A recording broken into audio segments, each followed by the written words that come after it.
65 ग्राम होता था, घट करके 48 ग्राम हो गया। दाम दाम 5 रुपए बढ़ता जा रहा है दाम।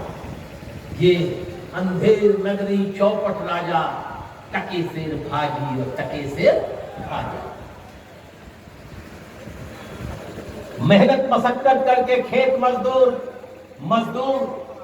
200 रुपए पा करके गांव में जाएगा, धुरैया की बाजार में आटा खरीदेगा, चावल खरीदेगा, दाल खरीदेगा, 10 रुपए का सरसों का तेल खरीदेगा, 5 रुपए का मसाला खरीदेगा, उस पर जीएसटी टैक्स देगा। आप सोचिए, ये आटा जो खरीद रहे हैं, इस आटा को खरीदने पर आपका सरकार को 5% जीएसटी देना है। खाने के आटा रोटी पर जीएसटी टैक्स है। और अगर आप भागलपुर और पटना में हीरा खरीदने जाओगे तो उस पर टैक्स 1.5% का, सिर्फ 1.5%। ये क्या हो रहा है देश में?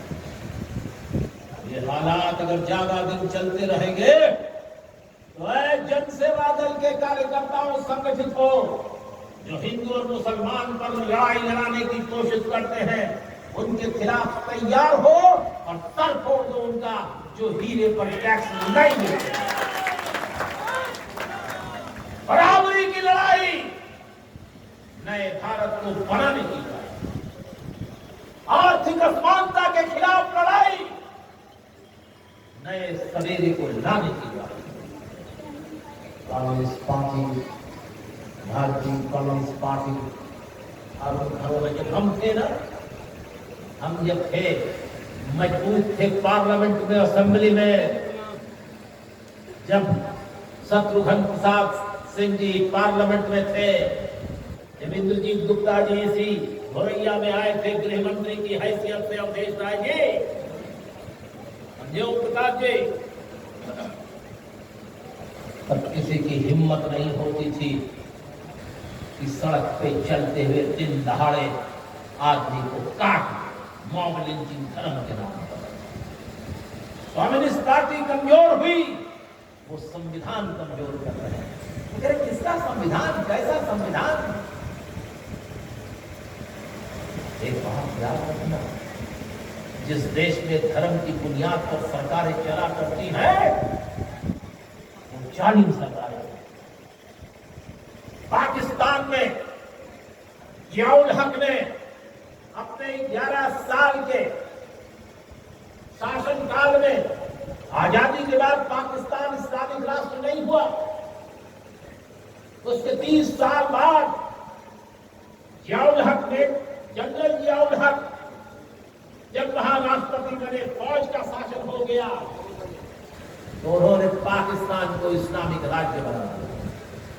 और इस्लामिक राज्य बनाने के बाद क्या किया, आज देख लीजिए कैसा गुनाह हो रहा है। वही कुछ लोग भारत में भी करना चाहते हैं। तब वहां के एक बड़े शायर हबीब जालिद ने कहा था, एक नजर अपनी जिंदगी पे डाल, एक नजर अपनी जिंदगी पे डाल, एक नजर अपने अर्दली पे डाल। ये धार्मिक देश के बारे में कह रहा हूं।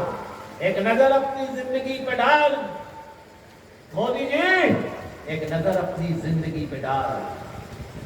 बहस हो रही है कि राहुल गांधी 41,000 रुपए की टी शर्ट पहन करके पद यात्रा कर रहा है, लेकिन मोदी जी तो 10 लाख का सूट जिसमें सोने के धागे से सिलाई करवाते हो, लोग भूल गए क्या? एक नजर अपनी जिंदगी पे डाल, एक नजर अपने अर्दली पे डाल, फासला खुद हो जाएगा महसूस, यूं ननकार संविधान का जुलूस निकाले। हमें इस देश के संविधान को बचाना है, संविधान बचेगा तो आप। ये देश की खेती को बर्बाद करना चाहते हैं अंबानी और अडानी के हाथ में। अरे परसों तक अडानी 4थे नंबर का आदमी था दुनिया के अंदर,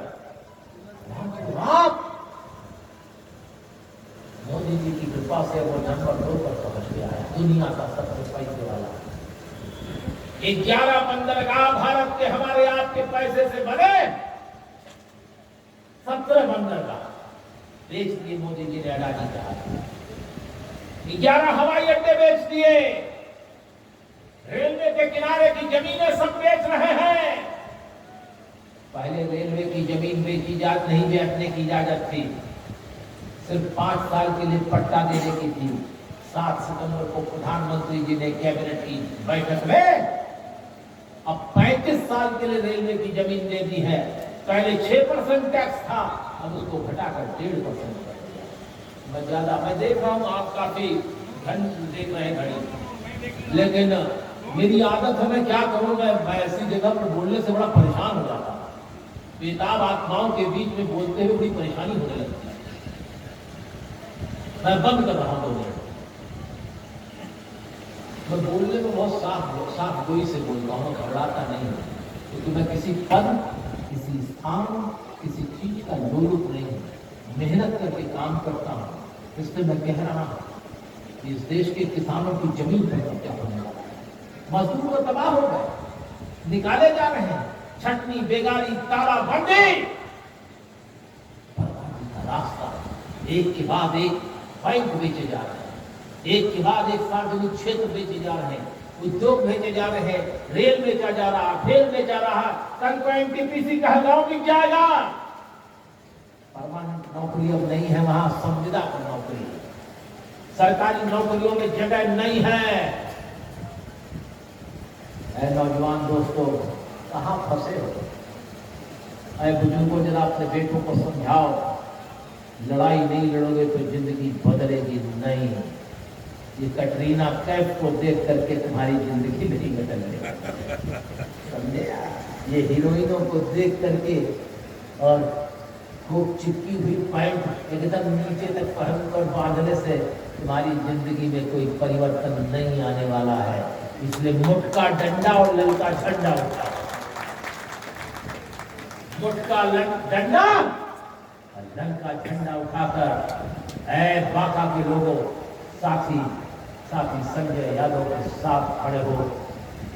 कम्युनिस्ट पार्टी ने आपको, ये जमीन आपकी नहीं थी, ये सामंतों की थी, इस साहू पर्वता की जमीन थी रविंदर जी, जो कम्युनिस्ट पार्टी ने लड़ करके आपको दिलाया। आइए, आज उस खेत आपके पास जमाबंदी नहीं थी, आप मालिक नहीं थे। कम्युनिस्ट पार्टी ने 52 से लेकर लड़ाई लड़ते हुए नारा दिया था 1952 से, धरती नहीं धन मानोगे, हर मजदूर किसान, जो धरती को जोते हुए वो धरती का मालिक। राज भी नारा सही है, अडानी और अंबानी के हाथों देश की जमीन बेचने का मोदी जी, आपका सपना हम पूरे नहीं होने देंगे। महाभारत होगा, कुरुक्षेत्र होगा, एक भी जमीन अपने बाप दादा की लोग नहीं छोड़ेंगे। भारत की आजादी और भारत की आर्थिक आजादी हम तबाह बर्बाद नहीं होने देंगे। आइए, एक मजबूत कम्युनिस्ट पार्टी में नौजवान दोस्तों आओ। ये पार्टी अरुण कुमार अंजान की नहीं है, राम नरेश पांडे जी की नहीं है, ये पार्टी डी राजा की नहीं है, ये पार्टी संजय यादव की नहीं है, ये पार्टी मोतीलाल पासवान की नहीं है, ये पार्टी वासुदेव यादव जी की नहीं थी, वासुदेव राय जी की भी नहीं थी। ये पार्टी गरीब, किसान, मजदूर, नौजवान, इंसाफ पसंद लोग, अकलियतों की पार्टी है। इसलिए आओ, पार्टी के दरवाजे आपके लिए खुले हैं। आओ, नया रास्ता बनाएंगे और मायूस कभी मत होना। आज जितना भी जुल्म है, जुल्म बर्दाश्त करें। इसीलिए मैं अवधेश राय जी और सतगुरु कहा करता हूँ अक्सर, कि गम की अंधेरी रात में दिल की लगी से प्यार कर, और सुबह जरूर आएगी, सुबह का इंतजार कर। जय हिंद, लाल सलाम, लाल झंडा जिंदाबाद।